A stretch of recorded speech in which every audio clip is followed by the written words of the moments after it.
प्रिय भाइयों और बहनों, हम आपके लिए एक शुभ समाचार लेकर आए हैं। 1 जनवरी 2025 से हम आपके साथ 365 प्रेरणादायक विषय साझा करेंगे।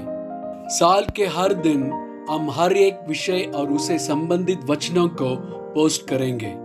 हम आपको इन संदेशों को सुनने, चिंतन करने और आत्मसात करने के लिए प्रोत्साहित करते हैं। यह संदेश आपके जीवन को आशीर्वाद दें और आपके विश्वास को मजबूत करें।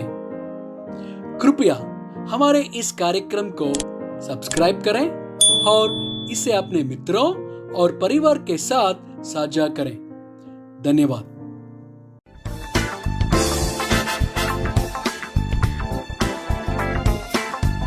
आज 217वां दिन है और विषय है शहादत। मत्ती 10 वचन 17 से 22 और 28। परंतु लोगों से सावधान रहो, क्योंकि वे तुम्हें महासभाओं में सौंपेंगे और अपनी पंचायत में तुम्हें कोड़े मारेंगे। तुम मेरे लिए हाकिमों और राजाओं के सामने उन पर और अन्य जातियों पर गवाह होने के लिए पहुंचाए जाओगे।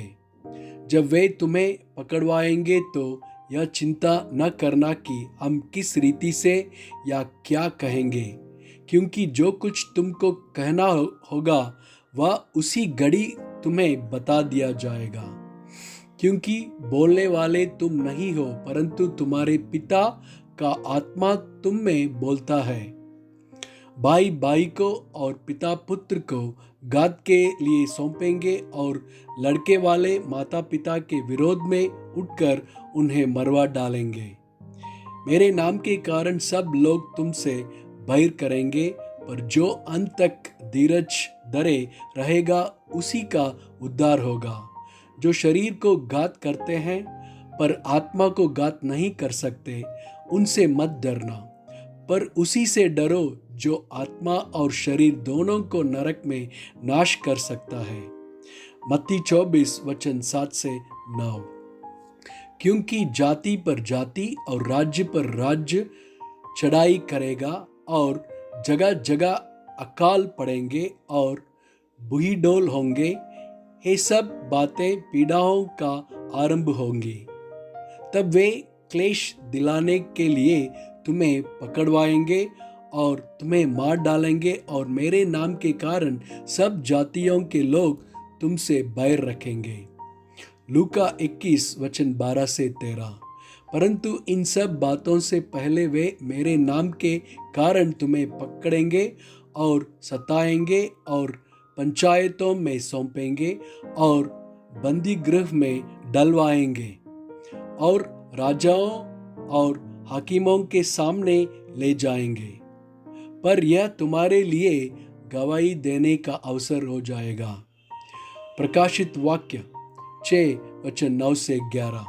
और जब उसने 5वीं मोहर खोली तो मैंने वेदी के नीचे उनके प्राणों को देखा, जो परमेश्वर के वचन के कारण और उस गवाही के कारण जो उन्होंने दी थी, वध किए गए थे। और उन्होंने बड़े शब्द से पुकार कर कहा, हे स्वामी, हे पवित्र और सत्य, तू कब तक न्याय न करेगा और पृथ्वी के रहने वालों से हमारे लोहू का पलटा कब तक न लेगा। और उनमें से हर एक को श्वेत वस्त्र दिया गया और उनसे कहा गया कि और थोड़ी देर तक विश्राम करो, और तक कि तुम्हारे संगी दास और भाई जो तुम्हारी नहीं वध होने वाले हैं, उनकी भी गिनती पूरी न हो ले। 2 तीमुथियुस 4 वचन 6 से 8। क्योंकि अब मैं अर्घ की नाही उंडेला जाता हूँ और मेरे कुछ का समय आ पहुँचा है। मैं अच्छी कुश्ती लड़ चुका हूँ, मैंने अपनी दौड़ पूरी कर ली है, मैंने विश्वास की रखवाली की है। भविष्य में मेरे लिए धर्म का वह मुकुट रखा हुआ है, जिसे प्रभु जो धर्मी और न्यायी है मुझे उस दिन देगा, और मुझे ही नहीं वरन उन सब को भी जो उसके प्रकट होने को प्रिय जानते हैं। प्रेरितों के काम 7:59-60। और वे स्तिफनुस को पत्थरवा करते रहे, और वह यह कहकर प्रार्थना करता रहा कि हे प्रभु यीशु मेरे आत्मा को ग्रहण कर। फिर घुटने देखकर ऊंचे शब्द से पुकारा, हे प्रभु यह पाप उन पर मत लगा, और यह कहकर सो गया, और शाऊल उसके बद में सहमत था। मत्ती 5:10-12। धन्य है वे जो धर्म के कारण सताए जाते हैं, क्योंकि स्वर्ग का राज्य उन्हीं का है। धन्य हो तुम जब मनुष्य मेरे कारण तुम्हारी निंदा करे और सताए और झूठ बोल बोल कर तुम्हारो विरोध में सब प्रकार की बुरी बात कहें। आनंदित और मगन होना, क्योंकि तुम्हारे लिए स्वर्ग में बड़ा फल है, इसलिए कि उन्होंने उन भविष्यद्वक्ताओं को जो तुमसे पहले थे इसी रीति से सताया था। आमीन।